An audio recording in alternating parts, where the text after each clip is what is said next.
புரட்சியாளர் எம்ஜிஆர் அவர்களை பற்றி அவரின் அண்ணன் எம்ஜி சக்கரபாணி அவர்கள் கூறியதை தற்பொழுது காண்போம். எனக்கும் தம்பி எம்ஜிஆருக்கும் கண்கண்ட தெய்வம் எங்களுடைய அன்னைதான். அந்த தெய்வத்தின் முழுமையான நல்லாசியை பெற்றதால் தான் மக்களின் பேராதரவுக்கும் பெரும் புகழுக்கும் உரிய இடத்தில் என் தம்பியை காண முடிகிறது. மக்களின் மனதை ஆண்டு கொண்டிருந்த தம்பி எம்ஜிஆர் இன்று நாடாளும் முதல்வராக வீற்றிருப்பதை காண எங்களின் தாய் என்னும் தெய்வம் இல்லையே என்று பலமுறை எண்ணி இயங்குவதுண்டு. ஆனால் அதே சமயம் இன்று பொழுதில் பெரிதுவக்கும் தன் மகனை சான்றோன் என கேட்ட தாய் என்ற வான்புகழ் வள்ளுவர் குரல் மொழிக்கேற்ப அன்னை உள்ளத்தோடு நான் அகமகிழ்கிறேன். கடந்த கால சம்பவங்கள் என் நெஞ்சில் அலைமோதுகின்றன.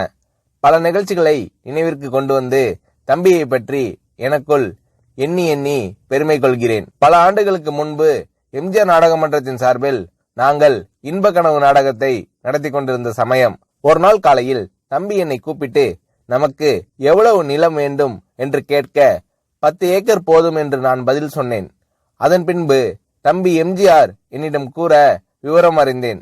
லேனா செட்டியார் சிபாரிசு செய்து வாங்கும்படி அடிக்கடி கூறி வந்த சுமார் 90 ஏக்கர் நிலம் அமைஞ்சிக்கரை அருகில் இருந்தது. ஒரு கிராமம் முழுவதும் என்று சொல்லலாம். அது ஹெச்டி ராஜா என்பவருக்கு சொந்தமான ட்ரஸ்ட் ப்ராப்பர்ட்டி என்று நினைக்கிறேன். அந்த 90 ஏக்கர் நிலத்தையும் போய் பார்த்து பிடித்திருந்தால் வாங்கிவிடலாம் என்ற எண்ணம் எனக்கும் இருந்தது.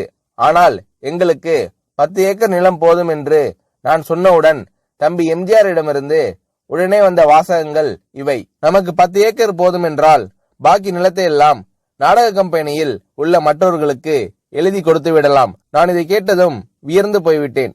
எவ்வளவு பெரிய உள்ளம், எத்தனை பெருந்தன்மை. தம்பி எம்ஜிஆர், லேனா செட்டியார், ஹெச்டி ராஜா ஆகியோரும் நானும் சென்று அந்த நிலத்தை பார்த்தோம். அந்த நிலத்தில் பல ஏழை எளிய மக்கள் பயனடைந்து வந்தனர் என்பதை அறிந்து கொண்டோம்.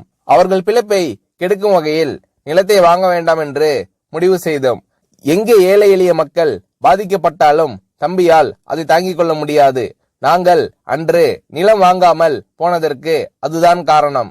நிலம் வாங்கி நாடக கம்பெனியில் உள்ள மற்றவர்களுக்கு கொடுக்க வேண்டும் என்று தம்பி எம்ஜிஆர் சிந்தித்ததையும் அந்த நிலத்தை வாங்குவதால் பல குடும்பங்களின் பிழைப்பு போய்விடும் என்பதையும் எண்ணி வாங்காமல் விட்டதையும் நினைத்து பார்க்கிறேன். நெஞ்சம் நெகிழ்கிறது.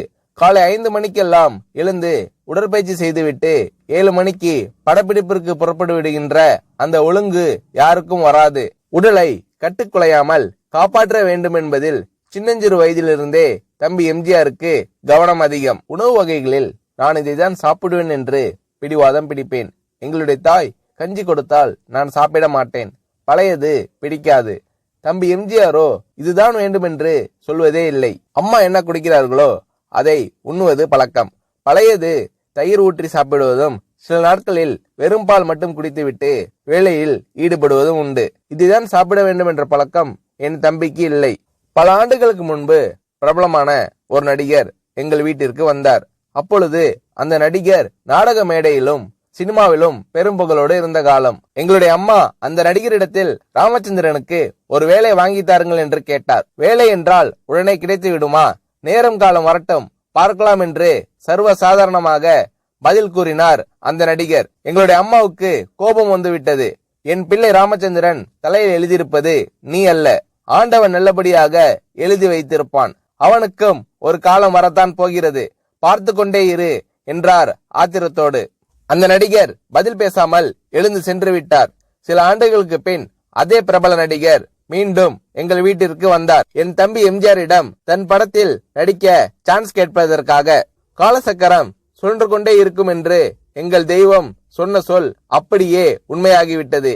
அப்பொழுது அம்மா மிகவும் உடல்நலமின்றி படுத்த படுக்கையாக இருந்தார்கள். அதிகமாக பேசுவது கூட கிடையாது. நானும் தம்பி எம்ஜிஆரும் அந்த பிரபல நடிகரை அம்மாவின் அருகில் அழைத்து சென்றோம். அம்மா, வந்திருப்பது யார் என்று தெரிகிறதா என்று தம்பி எம்ஜிஆர் கேட்க நான் அந்த பிரபல நடிகருடைய பெயரை சொன்னேன். யார் என்று அம்மா கேட்டார்கள். பெயரை தெளிவாக மீண்டும் சொன்னேன். என்னை ஒரு கையாலும் தம்பி எம்ஜிஆரை ஒரு கையாலும் பிடித்து கொண்ட எங்கள் அம்மா அதுவரையில் பேசவே முடியாமல் இருந்தவர் ராமச்சந்திரனுக்கு நேரம் காலம் வரட்டும் என்று சொன்னாயே, வந்துவிட்டது பார்த்தியா? யார் எழுத்தையும் யாராலும் அழிக்க முடியாது என்பதை புரிஞ்சுக்கோ என்று அன்னையார் அந்த பிரபல நடிகரை பார்த்து தெளிவாக கூறினார். பேசவே முடியாமல் இருந்தவர் எப்படி பேசினார் என்பது எங்களுக்கெல்லாம் ஆச்சரியம். அந்த ஆச்சரியம் இன்னும் என்னை விட்டு நீங்கவில்லை. அதற்கு எனக்கு தெரிந்த ஒரே காரணம் தம்பி எம்ஜிஆர் மீது அம்மாவுக்கு இருந்த அளவு கடந்த பாசம்தான். அம்மா இருந்தது எங்களுக்கு யானை பலத்தை தந்தது.